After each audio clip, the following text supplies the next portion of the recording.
एक छोटा लड़का अकेले जंगल में प्रवेश करता है। जिज्ञासा घने हरे जंगल से होकर उसके रास्ते को रोशन करती है। उसका सिर घूमता है। उसकी आंखों में एक मूक प्रश्न होता है, क्योंकि वह ऊंचे पेड़ों की खोज करता है, अनकही अजूबों की तलाश करता है, अपनी ही दुनिया में खोया हुआ। जंगल की सिम्फनी उसे घेरे हुए है।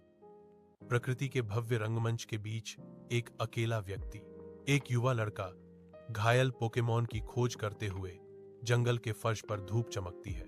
वह सावधानी से प्राणी के पास जाता है। उसकी आंखें चिंता और सहानुभूति से भरी हैं।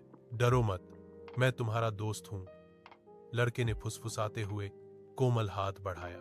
जंगल में पोकेमॉन की आंखें चमकती हैं, जो उसकी कच्ची विद्युत शक्ति का प्रदर्शन करती हैं।